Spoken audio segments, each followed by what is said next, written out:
When people send me a track to master, I don't tell them that I own iZotope RX. Here's why.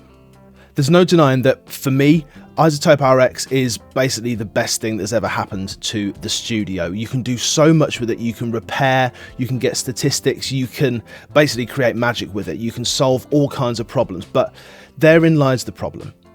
If musicians are aware that you can fix their problems, it breeds laziness. It means that they're aware that they can fix something at the next stage, so they're not as bothered about fixing it at the right stage. Now, you may be aware that I have a series called Fix It in the Mix, where we look at common problems that you have in a mix session and how we can fix them. But the important thing there is that you're left with that. You've got the problem and now you have to fix it. You're not at the stage where you can rectify that issue before it becomes an issue for you to fix in the mix. I once had a session where a vocalist was doing their performance and I was all in one room. So I had the control room and live room all in one place.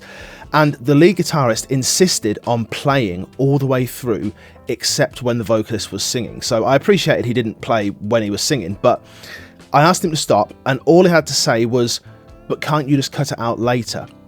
And yeah, I could, but why should I have to? Why should we have to rectify these problems? And why should we have to add another step to the processing chain in order to rectify something that should have been and could have been solved in the first place? So where does this come in with RX? Well, the thing is, when you have something like Music Rebalance, which by the way is amazing, you have the ability to turn the bass up in the master, turn the drums up in the master, but that kind of breeds the idea that we don't have to get it right in the mix, we can just give it to the mastering engineer and they can solve the problem.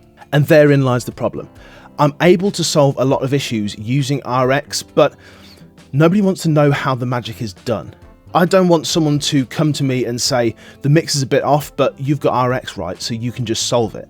Once someone knows how the magic trick is done, the magic is gone. And for me as an engineer, I want to be the guy who can fix issues. I don't want to be the guy who people go to because he's got something that can fix the issues, because that breeds the laziness. Nobody wants to know how the trick is done. Nobody wants to know how the magician pulls the rabbit out of the hat, because once you know that, the magic is gone. I just want to be the guy who can fix the issues. I want to be the person who, a track comes to me and it has some issues, when I send it back, the issues are gone away. I don't want to reveal the magic trick, and I certainly don't want to be the kind of person who promotes that I'm doing these magic tricks, promotes that I have the ability to do this, because that breeds the idea that everyone can do it, and the laziness kind of blossoms. And people kind of think, well, yeah, I've got a dodgy guitar tone with a load of buzz, but Sam can get rid of that with RX, so it's okay. I can, but I shouldn't have to. It's only when it becomes an issue. The most important step of creating a track, creating a song, anything, is the first step. If you've got nothing to build on, then it's going to be rocky. If you've not got the takes perfect in the first place, if you've not got them free of noise, free of kind of extraneous variables, then there's no reason to kind of move on, because we can fix stuff, but we shouldn't have to.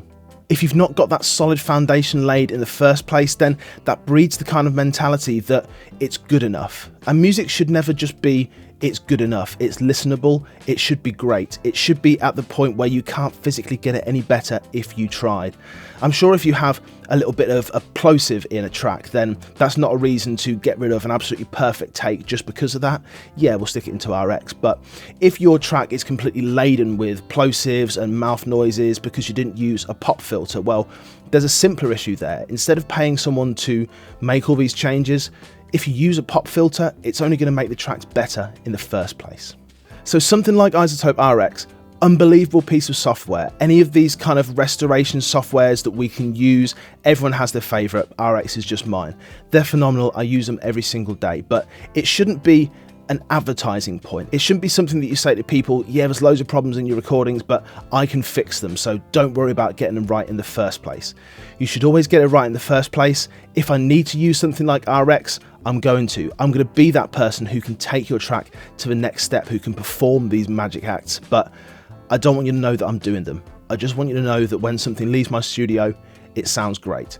And I think that's really important.